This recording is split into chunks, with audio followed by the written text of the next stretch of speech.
Good Monday morning. This is 106.1 KYVZ. Joe Vazurek visiting once again with meteorologist Chris Schromick at Decision Weather and Atwood, as well as America's Weather Streaming Channel. Chris, we had a beautiful weekend, and it looks like that trend will continue today. Yeah, Joe, we got temperatures here this morning that are at levels that are near record. We've got them starting out there in the upper 30s and low 40s in many locations, all the way from Lyman, Colorado, out to Omaha, up there into Minnesota, and spanning that whole area that we talked about on Friday that could be setting record high temperatures here this afternoon. And it looks like we're on par for that. We got plenty of sunshine. We got these breezy westerly winds that are creating that warmer temperatures with that downslope direction. And that has fire concerns out there since we're in the middle of winter. Everything is dry. And with those winds and this high pressure overhead, we got red flag warnings already in place pretty much the entire state of Nebraska, reaching all the way over there into Iowa. We've got all of eastern Colorado, parts of our listening area to the west out there, the two counties along the border, and then down there in Wallace and Logan County. And then you get up into Nebraska, and we've got warnings in place. So we expect those winds this afternoon to pick up there around 15 to 30 miles per hour. They'll be breezier out there towards Colorado. Temperature-wise, we'll top out in the upper 70s. That'll be record temperatures in several locations if you get above that 75 in Atwood. You got 77 up there in McCook, and also those are lower 70s to middle 70s out there in Burlington and Goodland.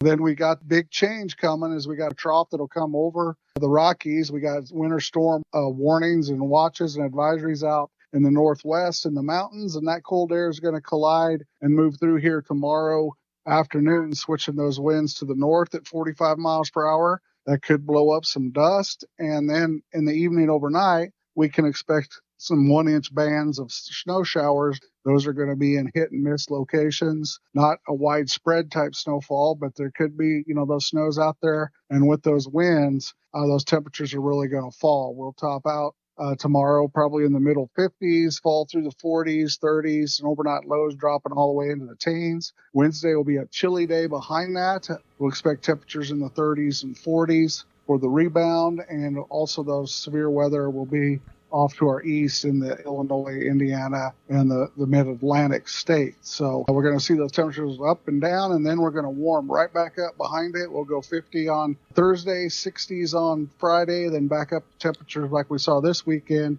again for next weekend. Chris, are there any other storm systems on the horizon? Yeah, it looks like the March pattern is going to really set up here with this system. We're going to have colder air out to the west and up in the northwest, and then we're going to have warmer air east of the Rockies. And then we've got systems that will come on the 4th and the 5th. We got another one there around the 7th, 8th, and then another one the 15th. All of those are going to pull similar systems like troughs over Kansas and the northern plains. That'll bring the threat for some severe weather in the afternoons. And then as those pull off to the north and east, we could have some wraparound snow showers. So we've got, 3 systems through the first half of March, and increases our threat for severe weather. Perfect timing. We got severe weather training classes from the Weather Service starting today in Binkelman, and they'll be running all the way through the March in all locations across the Goodland National Weather Service office. Once again, that's meteorologist Chris Schromick at Decision Weather and Atwood, as well as America's Weather Streaming Channel. For KYVZ Radio, I'm Joe Vazurek.